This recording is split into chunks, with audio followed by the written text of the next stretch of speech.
Dee. How are you doing? It's pretty out here. It's like summer. Well, I guess not summer because I'm not sweating, but it's like spring and like all the little buds are coming out of the trees and it's super awesome. And what I would love for you to do is to say hi, tell me how the weather is where you are and where you're from. This is Plant-Based Chat, which is the new show that I'm doing weekly where I bring on my friends so you get to meet all the cool people I know, or maybe even just want to know and invite on. Shh, don't tell anybody that, okay? Today we're going to meet Diana Goldman, who is awesome. We did a lot of Clubhouse rooms together, and that's how we met last year, which is super cool. And we were just talking about that, and kind of Clubhouse faded out a little bit. I know it's still going strong, but at least our little community kind of didn't do as much. Diana, you were going almost every day, weren't you? Yeah, Yeah. yeah. Well, And so as you can see on the screen, she's at beantownkitchen.com, which is where you should go and follow her for some really great whole food, plant-based, no oil, vegan, plant-based recipes with lots of options. I love her because she's super open about all the things. So Diana, will you kind of introduce yourself, talk about how you kind of came to do what you're doing, and just introduce your lovely self. thank you so much, Kathy. So when you reached out to me and asked me if I wanted to do this, it was absolutely yes, I wanted to, because as you said, we spent a lot of time together on Clubhouse. It's audio, so then we didn't see each other so much, but we spent a lot of time talking in groups together, and I learned what a lovely and wonderful person you are. So I do miss you since the days when we were spending a lot of time on Clubhouse. And um, I am, as you mentioned, a vegan culinary instructor. I have a background in nutrition, and I have spent a lot of time online in this kind of format in the past couple of years, teaching various groups of people how to cook. And my aim really is to create recipes that help people that are plant curious create dishes which are simple, which are delicious, and are satisfying for a variety of different dietary concerns. So, for instance, I teach people how to make wonderful plant-based dishes, and they'll feed them to their spouses, and they'll say something like, "This is so wonderful. If you cooked this kind of food for me every day, I would be plant-based." So that's music to my ears, and those are the kind of recipes I love to share. I'm really, really excited to be doing this with you today, Kathy. Happy to see you and appreciate it. Well, I'm super excited, and as you can tell, Diana and I have some similar ways of looking at things, which can be super helpful. So we realize, both of us, that if you go plant-based, sometimes your family is being kind of pulled along with you, and the more we can help that kind of pave that and make it smoother or tastier, the better it is. So, Diana, what are you going to make for us today? So I'm going to make a recipe today that actually is sort of was a creative process between myself and a friend of mine who is the CEO and publisher of um, a newspaper in Pittsburgh. And it's the Pittsburgh Jewish Chronicle. And he said, "Hey, you're doing all these cooking classes. Would you do something for me?" And I was like, "Sure, I would absolutely love to." He said, "Passover is coming up. How about you teach a vegan recipe for Passover?" And I said, "Sure, I'd love to. It's pretty restrictive by the time it's kosher for Passover and it's vegan at the same time." And he said, "Great, well, we can do it. And let's make it as inclusive as possible, because as with all things, there's a variety of different ways of interpreting, and I'm no expert by any means on sort of Jewish dietary law. I'm more of an expert on veganism, but of interpreting what you can eat and what you can't eat for Passover. But basically, we decided, let's be as inclusive as possible so that anybody who goes to a Passover Seder will be able to eat this. So what did we end up with? We ended up with, and I actually have a list here, no wheat, no barley, no oats, no rice and beans, which, as we know, are sort of, rice and beans are getting into sort of a staple of a lot of plant-based dishes. no corn, no lentils, no edamame. And then on top of those things, we're also looking at, as we know with plant-based eating, no meat, no fish, no dairy, no eggs. So gave it some thought, and the key was, and I know, Kathy, this is really important to you when you're developing recipes, how can we also not only make it taste great but be satisfying? Mm-hmm. So I didn't want to sort of put together a dish of a light salad, for instance. I wanted something that could be substantial enough that people would, if someone was vegan and or interested and curious, wanting to try it, would say, whoa, this dish stands on its own as wonderful.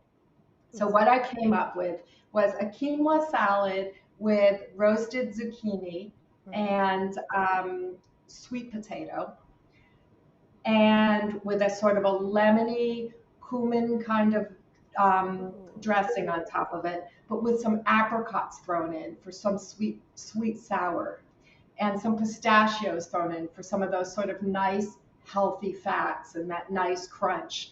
And then the sweet potatoes are so good for giving us that feeling of satiation. And the quinoa is so good for giving us that feeling of satiation. It actually comes together so well. I have made this dish really frequently. So, and it's a hit. I have to say that. It's definitely a hit. So while I will be making it for my Passover Seder, I'll be making it all year round as well. And that sounds awesome too, because I know there's some specific rules for Passover, and some of those change. Not being kosher myself, because I've done some. Actually, I was contracted years ago to do some quinoa recipes when quinoa was unsure, but I think it's okay now. But like, if again, obviously, if you're keeping kosher, talk to your rabbi about anything for Passover. So just know that. I want to throw in that disclaimer in general. And I have a friend that I actually was checking with some things as well, Overtime Cook. So she's really great as far as her knowledge of kosher and kosher for Passover. And if you want it, she's not vegan, but she's a lovely, lovely person who's a great recipe developer in her own right, for sure. I'm actually made a mock vegan liver, like what do they call it? Chopped liver. That's it. Mock chopped. Amazing. And so I'm going to be actually demoing it later at some point today. I've got to pick a time, and it's one of the ways I made it okay for Passover is sometimes a lot of vegan or vegetarian mock chopped liver has green peas or green beans. And like Diana was saying, those aren't okay. And so mine just has mushrooms and walnuts and just a few things and some balsamic vinegar. What I love sometimes about these recipes, like for Passover or that are very specific with a set of rules, is that you figure out how beautiful things can taste with just a few ingredients. And I feel like, like when you were talking about the lemon and the cumin, right? A little bit of pistachio crunch. And one thing I don't know, because I was thinking if you didn't do this during Passover, one of the things you could do if you don't do nuts is you could do like those crispy chickpeas. But I was trying, I'm not sure if seeds are okay. I think seeds may not be okay, but I don't know. I was just going to check with a rabbi. Yeah. If anybody has an idea, go ahead and put it in the comments and I will share your opinion as well. Yeah, someone might know more than we do. I think seeds might be okay. Technically, quinoa is a seed, correct? Yes, maybe? It is. So maybe it's... yeah, and the interesting thing about sometimes things that you would say, oh, well, yeah, actually, I've gone through this list and this should be okay. Sometimes people might say it's not okay because they're looking for a particular certification from a rabbi showing that it hasn't been cross-contaminated with something that isn't okay. So it's a lot. I absolutely agree. It's a lot. And I agree with you. Sometimes those restrictive parameters can induce a creativity in us. So you say, oh, I'm not going to my usual go-tos, but how do I add the flavor? How do I add the texture? How do I add the satiation? And then suddenly you've created one of your favorite recipes. So it's fun. Yeah, and I love the idea of layering the flavors. And everybody who's watching out there, don't forget that you can just kind of smell things as you go along and see how it goes, Yeah. right? Layer little Yeah. things on. I'm going to Yeah. put you to full screen and I'll interrupt you every once in a while with questions as they come up. And Okay. that way you have the full focus. Awesome. Awesome. So, we're going to start with two ingredients that are going to be roasted. I have my oven turned on to 400. So I have this Japanese sweet potato here. If you don't know about Japanese sweet potato, they're actually pretty wonderful. They have this purple skin and sort of a whitish flesh inside. And can you use a regular sweet potato? Absolutely, that would work fine.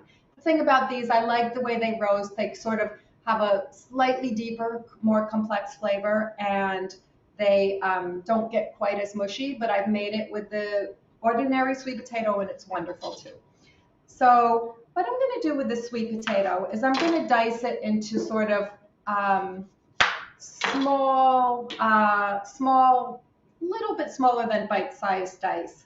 And I'm sure Kathy has gone through this with her regular followers many times. But what I like to do when I'm cutting something like a sweet potato, so it's not all wobbly and therefore like this, sort of dangerous, where my knife might slip, I cut a little bit off the bottom so I can turn the sweet potato flat. And now that's nice and steady when I'm slicing. So I'm going to slice some pieces into this sweet potato now. And then I like to cut, I think, in terms of rows and columns. So I'm doing my columns here. And then I turn it and I do some rows. And this way I'm getting some nice even sized pieces, which I just cut here. And I'm going to continue with the other wedges of sweet potato that I have here. So I've got my columns, I turn it, and then I dice my rows. I love that. Yours looks so even and perfect. I tend to like be rustic. That's my word for being lazy, really. Well, with this one, I've sort of, where I'm cooking it at the same time with the zucchini, I'm a little bit particular about size because as we know, sweet potatoes are going to take longer to cook than the zucchini. So I'm deliberately making them even and making them small so that everything will come out at the same time. And maybe that's my laziness. I don't want two different sheets, baking sheets, nor do I want two different cooking times. So I designed this for everything to come out of the oven at the same time. So that's my sweet potato that's been diced.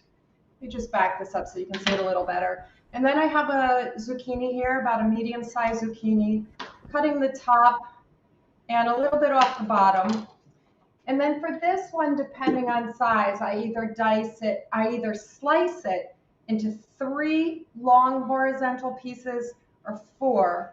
I'm going to do about 3 because it's not that thick. So I cut 1 horizontal piece out of it here. I'm turning it and I'm going to cut another horizontal piece.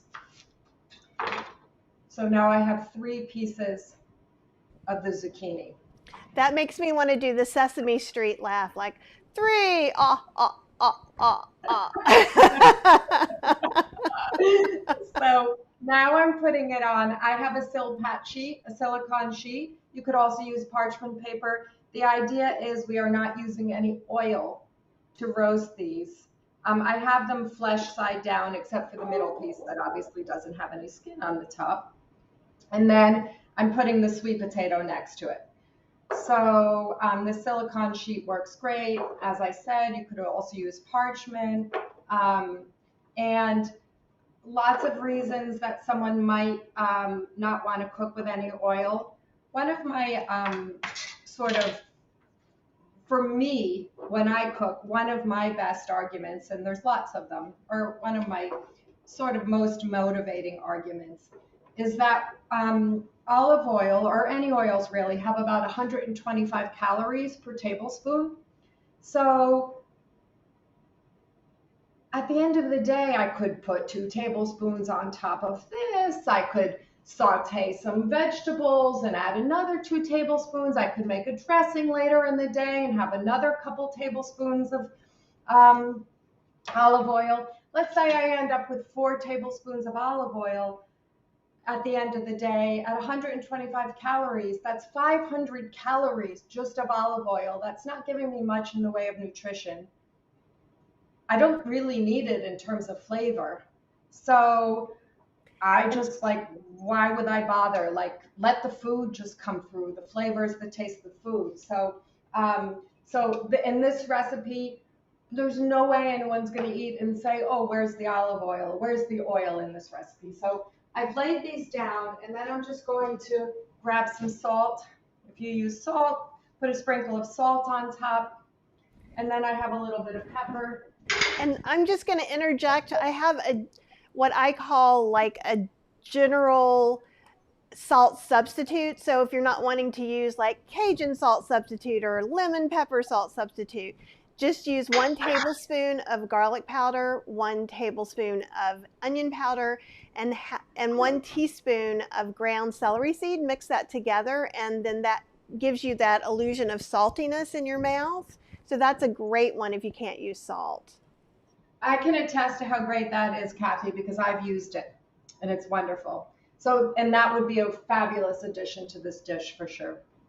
So I've just put that in the oven. I'd say 20 to 24 minutes. I set my timer for 20 minutes and then I'm going to check it. And while that's in the oven, I'm going to cook the quinoa, which I have measured here, a cup of quinoa. What camp do you fall in, Kathy, with regards to rinsing or not rinsing your quinoa?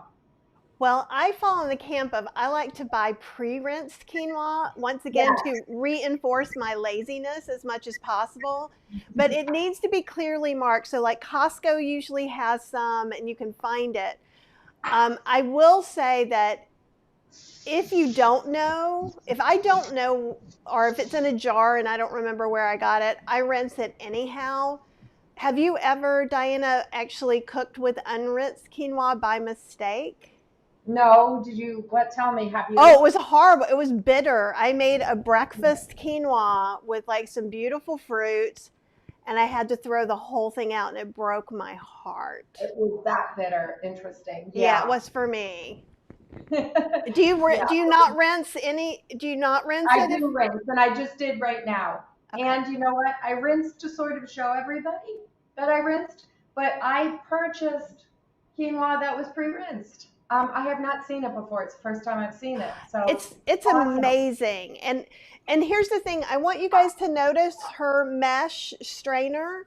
And so if Yeah. it wasn't pre-rinsed, she would have dug her hands in there and basically rubbed all the little seeds around so that it scrapes that off. Because what it is, it's a bitter coating because it's a seed, not a grain, to keep the birds from eating all of it. And it will keep me from eating any of it too. Yeah.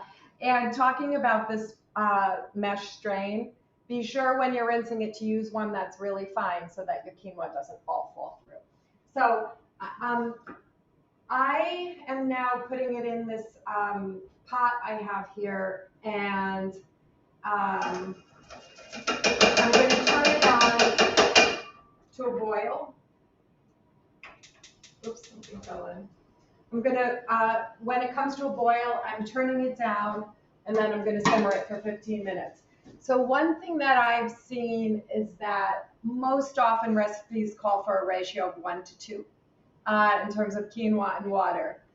And I actually cook 1 cup of quinoa with 1 3/4 cup of water.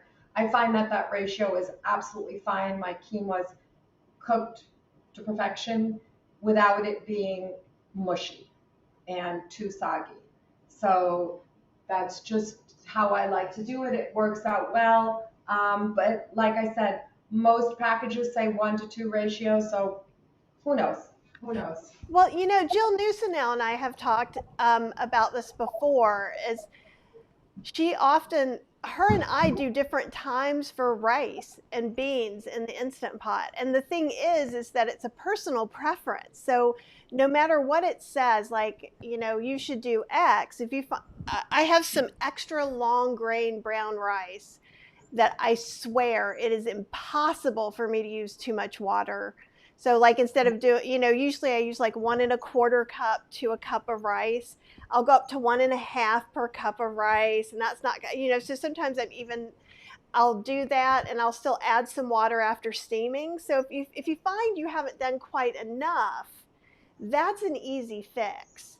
Especially if you're steaming your rice, even on the stove or in a rice cooker, I just add a little more water and close the lid. Is that the best practice? Of course not. But there's no reason to eat crunchy rice either. Right. I don't need to be that right. Right. Given the option, right. Me too. I will sometimes if I'm adding quite a bit more water, I might boil it first and then put it in and then steam it. I don't know why. I'm just sort of thinking so I don't shock the rice, whatever that means, by adding cold water to it. I know we overthink things. I do it too. Like I use I just forgot what the name of the rice cooker is but it has the clay insert. And so I find with that clay insert sometimes I know it's not soaking up water. Do you know what I mean? But I do feel like that's when I was just like put some water in there, and it's also warm and hot. It cooks up so fast it just dissipates. I guess that's a good way to put it. Yeah. You always have the latest and greatest appliances when it comes to rice cookers and pressure cookers and all of that. Well, this one's actually kind of old. Actually, while you're cutting the apricots, I'll go and I can't believe I just forgot the name of it. But I do love a gadget. Yeah. Yeah, it's the Vitaclay Chef. Oh, Vitaclay. Okay. Yeah. And it's like the fast slow cooker or something. Oh, okay. Those apricots are so pretty. Aren't they? Oh, yeah. Thanks for mentioning that. That's another factor when we're developing recipes, right? Like, how is it going to look? And color, the color of these just adds something really special, I think, to the dish. So, yeah, I love apricots for that. I also love things like pomegranate, which would be that would have been nice in this too, for just like little hints of color here and there. So speaking of hints of color, I'm making fairly small pieces here for the color, for the texture, for the flavor. So again, even same idea here where I cut my columns and rows. Can you see me? Yeah, I can see it. Okay, great. So I'm just making these rows and I turn them and I cut the other way and I end up, it's fairly efficient. You could even layer a couple on top of each other. Fairly efficient way to cut. Kelly so the water is boiling. Okay. I'm going to give it just a second more so it comes to a slightly more rapid boil. And Kelly's asking, have I ever used sunchokes or grown them? I have not grown them, but I have used them. What about you, Diana? I haven't either. You haven't used them or you haven't grown them? I haven't grown them or used them. Oh, they're really kind of cool, although they're quite fibrous. How's that for being super polite and Southern? Which means they can make you have a little bit of a gas if you don't cook them super well or if you eat too many of them. But sunchokes are really nice. They're also called Jerusalem artichokes. Right. Kelly, tell us what you make. I usually just roast them. I've roasted them a lot with different vegetables. I've even roasted them. I think they're in the vegan slow cooker. I think I did a couple of dishes with them. It came to a boil, turned it down to a simmer, top on it, forget about it for 15 minutes. Yay. I like forgetting about things. Do you set a timer or do you actually really remember? Well, I just took note of I have 12 more minutes on the zucchini and sweet potatoes, so it's like Oh, 3 more minutes past that. that's And nice. so I'm queen of the timers now. I know, I wish I had. Do you have a couple timers in your oven because you always have you're multitasking and have lots going on? No, but you know what I do when I'm doing a lot of recipe testing is I actually will write down the start times and like how Yeah, long I think, so that if I'm doing a book, sometimes I might be having 5 or 6 things going at the same time, and I'll have sticky notes everywhere. yeah. Um, Now, Kathy is asking, do you ever wash your dried fruit? Oh, um, I can't say that I do. I haven't either. Kathy, yeah, you don't either? No, I what would be, I think because it's dried, I tend to, like if I have dried mushrooms, I wouldn't wash those either. I just kind of Right. assume being dry, it's already clean and ready to go. Kathy, tell us why you might wash dried fruit. And Kelly is saying, is that Lisa Morris has a ton of vegan raw recipes with sunchokes in her and Chef AJ's new cookbook, and I can't find them. Oh, okay. They're not in season. So I'm going to go to two for a second. So they're not, they're usually in the fall, and they tend to be more of a specialty item. Like, obviously, lots of things happen out of season, but a few things you rarely find out of season are like celeriac or celery roots, Oh, yeah. sunchokes. Um, some of the other more odd root vegetables, you're not necessarily going to find as much out of season. I don't know if you can get them frozen. I've never seen them because they're more of a specialty item. What I would do is go to your local farmers market and talk to a couple of farmers and see if they're going to be growing them, and maybe have that conversation. But I don't think that they're, I know that Howard and Mia always harvest theirs in the fall. A lot of times they're around during Thanksgiving. So, and what are you you're chopping up your pistachios now? Chopping up just a little bit. Okay. So I gave them a rough chop. I And I love chopped my pistachios. parsley. I love pistachios too. I chopped the parsley up um, so I can sprinkle it in and on top as a garnish as well of the salad. So these are all prepped and ready to go now. Awesome. And Kelly's saying she did see sunchokes on Amazon, and I wonder, I don't know, but I wonder if it's like when you buy potatoes, like you're buying seed potatoes. I don't know if they're seed artichokes, Jerusalem artichokes or sunchokes, or if they are actually ready to eat. So I would do a little research on that. Kathy, I didn't hear what you said your recipe was for in your cookbook for the sunchokes. I think I just did roasted vegetables in the slow cooker. And Ah, I nice. had, I'm trying to remember now. I probably should go here. I'll try and I'll put you on, and then I'll see if I can find it in the cookbook. Okay. It was like 12 years ago or longer. Yeah. But I think I had just started seeing sunchokes at the local market, and I was like, let's see what we can do with these. And definitely in my area, yeah, that didn't help at all. Oh, wait, here we go. Simpros 138. The While you index. prepare, Kathy, I'll just share that I just chopped up the 2 scallions um, into small pieces, and I'm going to set that aside. Sorry to interrupt you. Oh, you didn't interrupt me.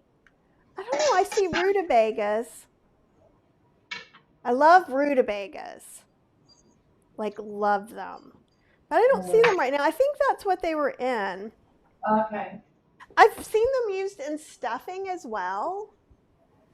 Like a side stuffing, obviously, since we're not eating the thing you would stuff. Um, But yeah, and I'm interested to find out more about some of these raw recipes. I've never heard about using them raw, but I know some raw recipes are dehydrated or different things like that too. So that just not a raw cook. Okay. So on the subject of raw, this is some fresh lemon juice. I'm going to make the dressing now.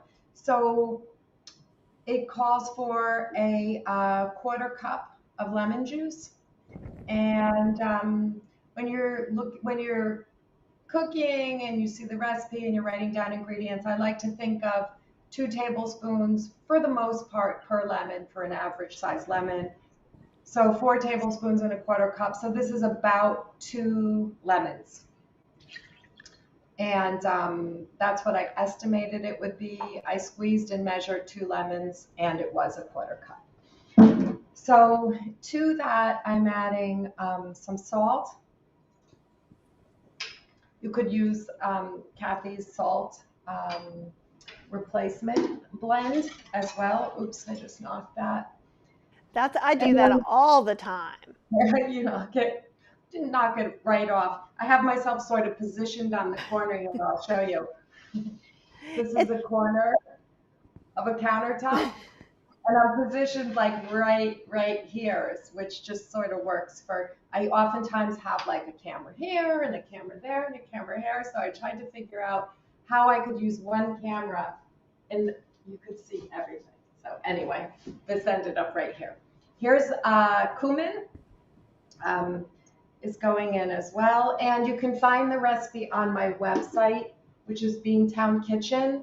And the name of the recipe is quinoa salad with zucchini, sweet potato, and apricots.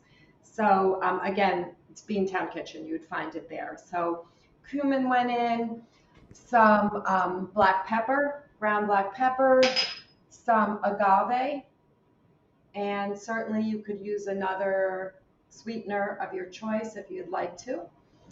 And then I've got some dried red chili peppers. I have gotten feedback from people that my recipes tend to be on the spicier side, which is the way my husband and I and my family loves to eat. We're really big spice fans. So absolutely eliminate the red chili pepper if you like. So that goes in, and I have a small whisk here, and I'm just going to whisk this together and set it aside. oh, that's awesome. And Kathy was saying, um, basically, when you hear things and until someone proves it different, you make decisions about what you do or how you do things, which is kind of true. And she heard a speaker say that raisins, because they're dried, have a stronger concentration of whatever gets sprayed on them. So he said to buy organic. But personally, I've been afraid to use dried fruit ever since I heard him. And I think we have to make a lot of those decisions. I think when you grow a lot of your own food, maybe it's easier to be picky if you're living somewhere where you're really having to buy fruit and things other places. You can get organic dried fruit, and while I haven't looked it up today on Amazon, I would be shocked if we couldn't find some on Amazon. And one thing to know is, and I hate to say this because I know this is going to bite me at some point, but when something's organic, it does have things sprayed on it. It's just not those pesticides that conventional things get sprayed on. I do not know the process that goes into dried fruit elsewhere, but like for instance, I'm going to be doing a basic dehydrator class this month, and I'm going to probably do strawberries. So I'm probably going to clean the strawberries before I do that, but I don't know what the conventional process is. Do you know, Diana? I don't know. This I is how I don't know. get like curious though. Like I love it when you Yeah, guys ask me exactly. these questions. I'm curious too. When we were thinking about whether or not we wash them, when the question arose, I immediately thought like sort of like sitting around and they're dusty and just washing some of the dust off, Mm-hmm. which, does occur to me from time to time. But yeah, it's a good point about concentrating any Well, and pesticides that may have been sprayed on them. It's Um, true. In this country, we see them so they're always so clean. Like I'll go to Trader Joe's and they're not yeah, dusty, but like when I see pictures of them from other countries, when people are buying them, they're buying them in a market and they are more out in the open. right, right, right. Yeah, yeah. So, you know, my kind of motto for the most part is like I do my best. I think that's a good motto, and that's kind of how I go because and again, if you need to eat organic because some allergies or things like that, I 100 and bazillion% support you. It's just sometimes you can get,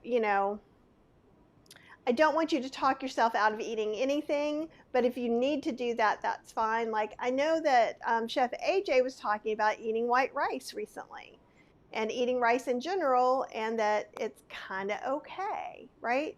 Some people worry a lot about arsenic, and arsenic is in the soil. So it's not that arsenic is magically in rice, right? And so our soil composition is changing a lot. And Right, so, and right, right. yeah, we've got someone saying hi and how are we over at Twitch. It is awesome to have you join us. And I think it's Santlo3. And so, welcome. You probably didn't Hello. know. I stream on Twitch too. Awesome. All right, so I'm seeing my timer is going off Okay, great. here. I'm just going And, to check my sweet potato and and see if that feels like it's cooked through, and it does. Um, I could keep it in there for like a minute more, which I'm going to do. Just it's cooked through, but I'll get a little bit more of a golden, crispy coating on it. Just to like just a little more complexity of flavor. Doesn't need it, but it's ready. I mean, but it could take it. And then my quinoa will have about 2 minutes after that. okay, And have you made this, have you done your veggies in the air fryer at all? not for this particular recipe, but certainly I have used the air fryer, so it would work great. Yeah, Yeah. I think it would work fine too. And this is Yeah. also something you could have all these components, not components. What the heck am I doing today? More coffee for me. Um, is that you could go ahead and roast up the vegetables or air fry the vegetables. You could cook the quinoa ahead of time. You could do make the dressing ahead of time, like maybe the night before, and then wake up in the morning. This would be a great dish for I think like a nice brunch on the deck. I'm feeling that spring Yeah, summery yeah, feeling. I like the idea. A nice brunch, definitely. So this is coming out, and I have to say, as you're prepping ahead, another thing that you could do is double or triple the recipe, because it keeps for a good. It makes 4 servings, and it's so yummy. I would Mm. say. So these are out of the oven now. That and it's not the kind of thing. It's a little bit crave worthy in the sense that I don't think you'll be sick of it because you've made too much. So that's another option too. So the sweet potatoes, as you can see, as you know, have already been diced. So what I'm going to do now is just take the zucchini and I'm going to dice that. Had I diced it ahead of time, it would have been overcooked by now, which I didn't want that to happen. I wanted them to, as I said, to finish at the same time. Well, I So want you to notice, everybody, that she's using her tongs, and she probably, I'm trying to see in the future. Oh, you're going to use a fork. I was going to say maybe you'll use your tongs while you're cutting it because it's really hot. But yeah, a fork is even better. fork is even better. I thought about using the tongs, but I was like, I'm not going to be able to line them up and do all this as well as I'd like to. So here I've got my columns and rows again, and that's going to give me some nice even pieces. And it's also going to allow me to cut nice and quick and efficiently. And that's going to be about the right timing for me to check this quinoa now, which I That's think should be. awesome. Yeah, so, all right, so that's my zucchini. I'm just going to like separate these, let them cool a little bit. It doesn't much matter, but so they sort of stop cooking. And let me check the quinoa.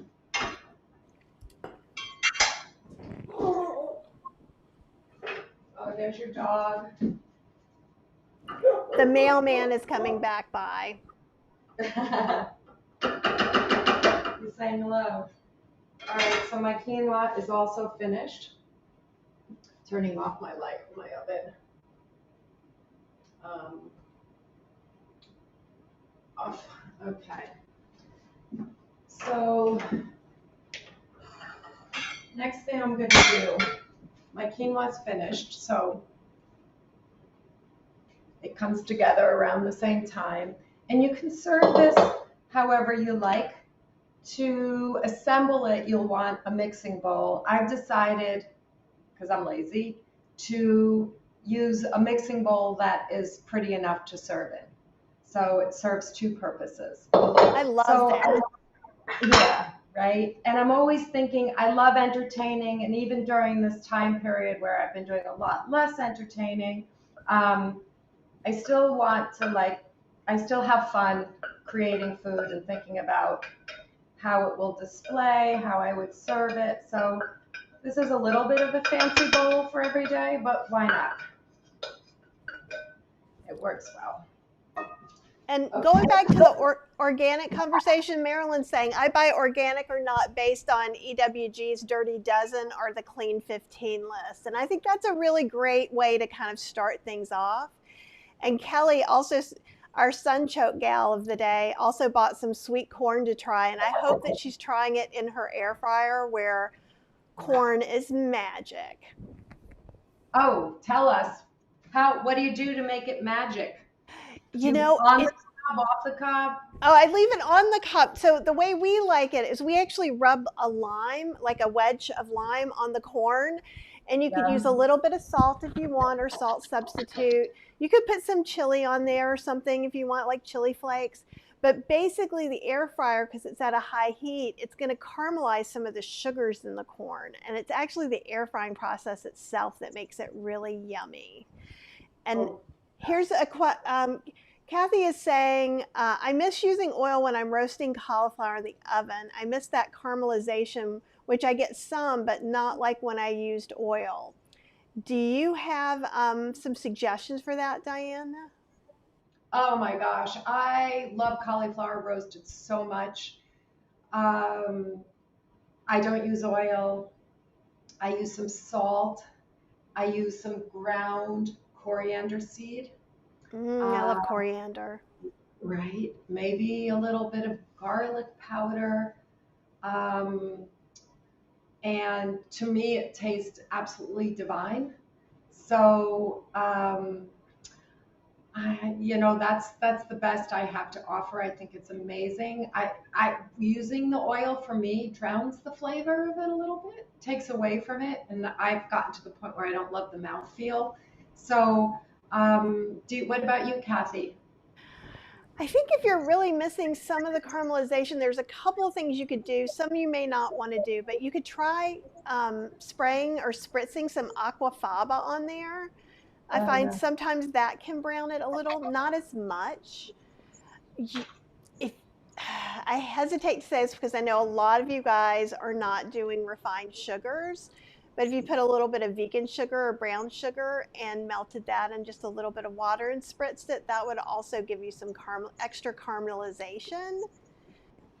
But it may be an ingredient you don't want to use. Yeah, it's a good idea. Aquafaba's magic. And free. And free, totally. I make a hummus with the aquafaba instead of oil, which it's like on the regular rotation. It's a no oil hummus on my website, which is so good. It's right. And that's free. Like you get to the point, you're like, why throw this away? So the quinoa, it's not totally necessary, but I've sort of spread it out a bit in the bowl to let it cool down a little. If everything went in now hot, it wouldn't make that much difference, but I don't particularly want to wilt my parsley. So I'm going to let it cool. And while that happens, I'm just going to talk to you about the nutrition information for this dish. I'll start out by saying that my husband, um, I told him I was going to the supermarket this morning and asked him, is there anything in particular that you want me to get, or what would you like for dinner? Um, and then I mentioned that I was making this dish. He says, oh, I would love to have the dish. Like, so he was really happy with the idea of having this for dinner. And by the way, he's training for the Boston Marathon, which is, I'm in Boston, by the way, thus the name Beantown Kitchen. So he's training for the Boston Marathon, which is taking place 1 week from today. And I have become his de facto sports nutritionist and chef. So getting him ready as he prepares for the marathon, and he's completely vegan. And since he went vegan, his sports performance has just gotten better and better and better. Like, he's always been a strong athlete, but once he went vegan, he started bike racing and competing in triathlons, and suddenly he was making it to the podium. So he was coming in first, second, or third in his age group. In fact, he qualified and competed in the half Ironman World Championships. So anyway, that's a long way of saying, for someone that's a really strong athlete, to him, this is like a great dinner, like high carbs, really flavor filled, really filling. And he's just, he does so great. He says eating a plant-based diet, he can train harder and he can train longer and he recovers faster. That's what he attributes eating a plant-based diet and his performance getting better. That's where he thinks the connection lies. Having said that, I want to share some information about the nutrition of this dish. So in one serving, so this dish makes 4 servings per recipe. And there's 12 grams of protein in it per serving. And the RDA for a woman 51 years and older is 46 grams, RDA being the recommended dietary allowance. So one serving of this dish gives you more than a quarter of the protein that is recommended that you consume in a day. So I'm sure people listening have heard, probably well aware of the fact that you can get all of the protein that you need eating a plant-based diet. Also, there's 2 grams of protein per serving. So iron is an excellent source. Quinoa in particular is an excellent source of protein. The RDA for women 51 years and older. And if you don't fall in that category, you can look up the RDA for your particular gender and age group and get information about it. But for 51 plus, it's 8 milligrams per day. So this recipe has 2 milligrams. So that's a quarter of the iron recommendation just on one serving of this dish alone. It's also high in potassium for 127 milligrams, and it's also high in dietary fiber. Plants contain dietary fiber. Animal foods do not contain any dietary fiber. We just get them from plants, or get dietary fiber from plants. And when we're eating a diet rich in plants, we're getting all kinds of wonderful dietary fiber. So 8 grams, the RDA is 22 grams. So just one serving alone gives you more than a third of the recommended dietary allowance. This dish is also very low in saturated fat, less than 1 gram of saturated fat. The RDA is no more than 13 grams. We have no problem eating a dish like this, staying under the RDA for saturated fat. And then finally, there's 323 calories in a serving, so it's relatively low in calories. The RDA for women 51 plus is 1,800 to 2,200 based on a variety of factors, including how active you are.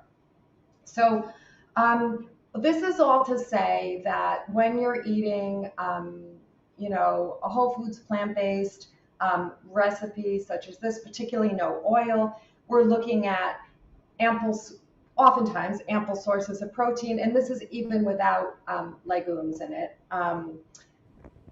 Nice sources of iron. It's relatively low in dietary fiber, relatively low in saturated fat, relatively low in calories. And all of these things combined, particularly the fact that it's rich in antioxidants, rich in phytonutrients. All of these things combined are consistent with eating a diet which is associated with minimizing our risk for many chronic diseases. So not only is this dish super yum, easy to make, satisfying for a variety of palates, but it's also really health promoting, which is what I love about that. So I just wanted to share that nutritional information with you. No, I love that. And here's the thing is that you've got to realize that sometimes you get to have all that good yummy flavor and it can be Right? good for you. It doesn't have to be one or the other. And that's what's really important. Yeah, and I would say that is a myth that needs to be debunked. The myths, there's a variety of myths about plant-based eating, such as it's not nutritionally adequate, it's not filling, it's too expensive, it's too difficult to prepare, or that it doesn't taste great. And these things are all myths. And I think more and more people are catching on to this idea as plant-based eating is gaining in popularity. So everything's just going to come together. I'm going to start by putting the zucchini. Actually, I'll do the zucchini last because it's the one that's sort of the most mushy. And as I toss it, I don't want to mush it up. So I'm going to start by adding to, let me move this out of the way so you can see my bowl. Here's my bowl. I will add this sweet potato. Yum. Yeah, and it's nicely crisp and browned. So in goes the sweet potato. I'm going to put in most of the pistachios, but leave some for the top for garnish because I really like when I serve food to have some pieces that haven't been tossed in so that people can look and it's clear to them what they're eating. Also, it's really pretty. So again, same idea with the apricots. I'll leave some on the top here to garnish. Same idea with the scallions and the parsley. And parsley's so good for you too. I will oftentimes put parsley in smoothies and different things. Yeah, I think it's one of those underappreciated herbs because it's like one of the ones that, like back in the day, there weren't that many. I mean, of course there were herbs, but there just weren't that many that we were eating. Parsley was sort of like the blah, like, oh, okay, we'll just throw some parsley on top to make it look pretty. But it does have a great flavor, and it's definitely associated. It kind of plays a starring role in Passover dishes. So people won't be surprised if you bake this for Passover to see the parsley. So I've given it a toss, and then I'm going to put the zucchini in. And the zucchini just adds that, I don't know, just adds something wonderful to this dish. I don't know, maybe that sense that you're eating something really healthy. So I'm tossing in the zucchini. And now the dressing goes on top.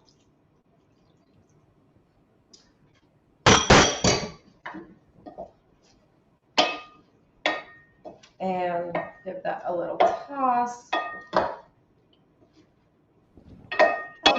Lydia has a great question for you, Diana. Yeah. Do you have a cookbook coming out? Because I was going to ask that later. Thanks for that question, Lydia. I have an agent, and I'm speaking to a publisher in a couple days who's interested. So fingers crossed. So I have a cookbook hopefully coming out in the future. If you go to my website, I do have lots of recipes, and I do have I put together, someone asked me for a pantry list. And I was like, yeah, I could give you a pantry list, but sometimes I feel like, so you have the pantry list, then what do you do with it? So I came up with 25 items I always have in my kitchen, and then 3 recipes I love to make with them. And if you go to my website, you could pick that up. I think there's a pop-up that will, I'm sorry, I just dropped something on the floor. And Diana, let me just remind everyone, because right now we don't have it up on the screen, but I'll Yeah, change to our double thing because we'll still see you in the salad. It's beantownkitchen.com, thank you. right? Okay, so I tossed it, and now I'm sprinkling, as I said, the things that I had kind of reserved to go on top. Ooh. And this also looks really nice on a flat platter. Um, and the scallion, so you can see a little of everything. And then I like to just clean down the sides, just because I like it to look nice and neat. And then finally, and this is an important component of the dish in my opinion, serve it with some lemon wedges. So it's nice and lemony. The lemon wedges just take it to the next level. It really brightens it up. And I think it's fun for people to pick up a lemon and just kind of give it a squeeze on its own. My husband's a real citrus guy, so he'll definitely be picking up these lemons and giving it a nice squeeze. So you can kind of have fun just decorating with Oh, some that's lemons awesome. on the It side. looks beautiful. Thank you, thank you, thank you. I'm seeing if you Yeah. something. Oh, I'm missing a spot. Oh, it fell. I was going to Yeah. say there's something the matter with the camera because it's showing me a blank spot. No, Is no, it? no, no. We saw it when you held it up, Yeah. it just falls over. And Okay, you saw it anyway.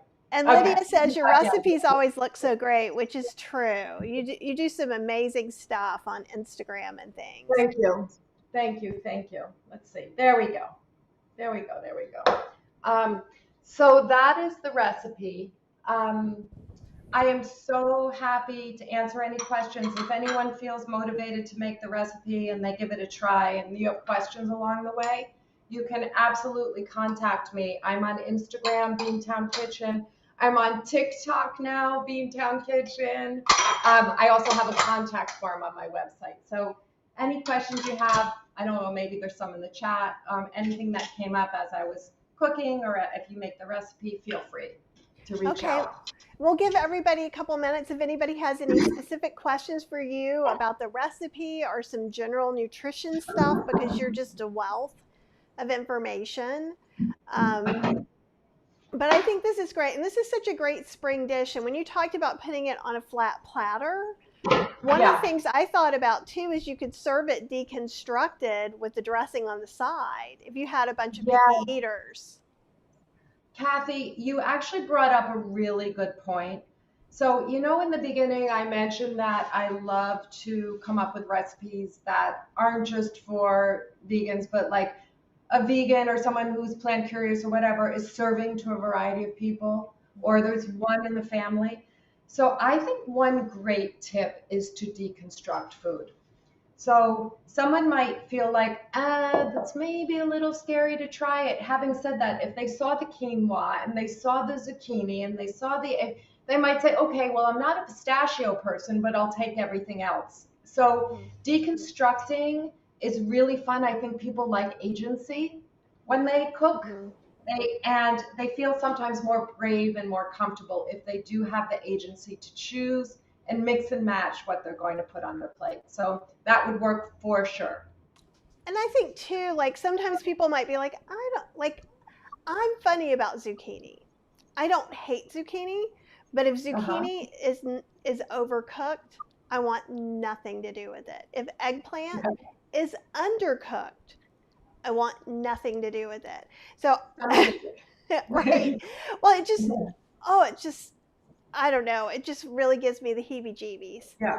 Um, and so for me, like if I see somebody's eggplant dish and I've never eaten their eggplant, the first thing I'm like, is that cooked enough? And if I go to a restaurant too, I will hesitate because it's Yeah. like at restaurants, especially, it's like a 50-50 thing. It seems Yeah. like. And so I would be likely to take a piece of zucchini, a piece of eggplant, a few things, try that, and go, okay, I'm in.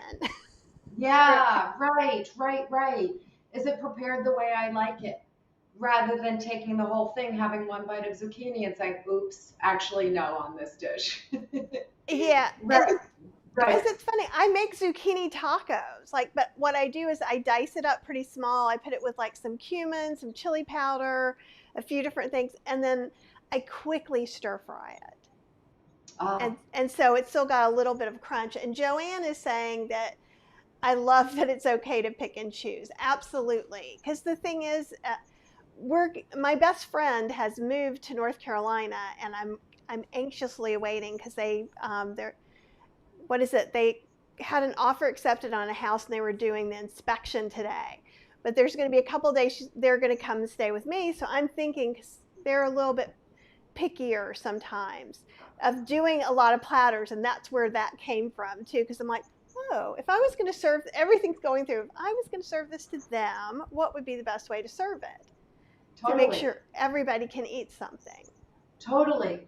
And I have daughters who are in their 20s now, three of them, and they get excited for me to cook and they invite their friends over, and I'll always spread it that way. So, for instance, there's one dish I make also with quinoa, with roasted sweet potato, a peanut sauce, some mandarin oranges, um, some red onions, some sweet and spicy night nuts on the top that are kind of crunchy, and Mm-hmm. I'll definitely deconstruct it.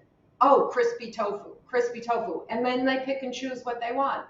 Put as much peanut sauce as they want or whatever. Some like tofu, some aren't sure. Some say, I didn't think I liked tofu until I tried this. Now I love tofu. So, yeah, yeah. For a party, it's such a great way to go. And it's reminding me in the days like no entertaining inside, nice weather in Boston, I'd have people out on my deck and same thing. Mm-hmm. Um, just put out a variety of different things and people would make their own bowls. People love bowls, They right? do. They do. Love bowl food. So that works so great. Yeah, nice. I like that idea. Well, I've just loved hanging out with you. Is there anything else that's coming up or a project you're doing that we should know about?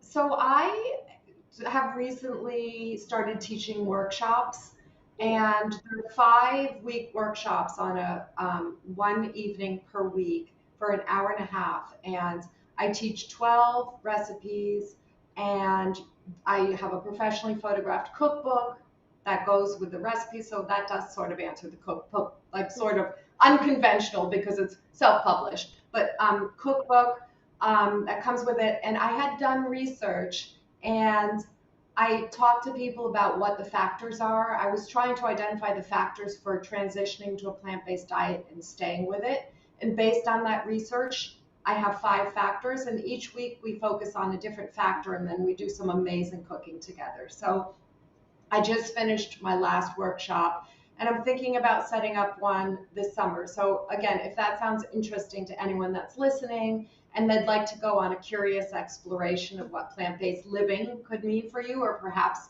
to add more, you're already plant based and you want to add more recipes, it's for everybody, totally inclusive, whether you're vegan, not vegan, somewhere in between. And if you're interested in that, contact me on my website on one of the contact forms. So on So I can send you, beantownkitchen.com, and probably yeah, if you sign up for your mailing list, you'll get notified. definitely. That is true. Thank you. Okay, awesome. And Apple says hello to us, and I love seeing Apple always. And Yeah. it's thank you guys so much for hanging out with us. If you have any questions for Diana, I don't know why I want to call you Diane today. I think my brain is just not all the way on. Worries. So I know what your name is. Obviously, I I've said it know. 80,000 times. Do you ever do this thing like when someone you know comes up and you're supposed to introduce them and you're like, you immediately just somehow blank on their Yeah, name? and it gives you panic. Like it's your that panic of, oh my gosh, I have to come up with the name. And you know them so well that shuts your brain down. Yes, That's why it's yes. good to be It Southern. happened yesterday. So I'm always like, What hi, happened? sweetie, how are you? This is so, I love that. and all And my, you're introducing friends. Have you met this sweetie? Sweetie, meet sweetie. well, I always tell, once you pass that and you're in the friend zone, I'm like, if I don't introduce you or introduce Yeah, someone else, yeah. do it Introduce yourself. yourself. Yeah, But because totally. because it means Absolutely. something is wrong on my side and I need you to help me. So funny. Well, I hope everybody, because Passover's next week, right?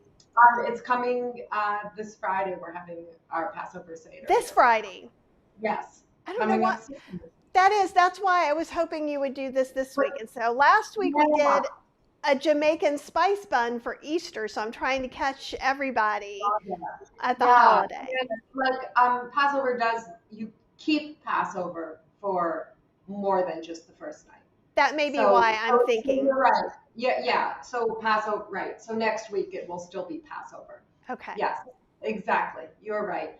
Kathy, it's so good to see you. I just think you're the sweetest thing in the whole world. Oh. I've told this story before and I just have to tell it. I do not know how this happened. I was driving in my car once and literally your voice is suddenly coming through on my Bluetooth in the car and you're teaching a cooking class.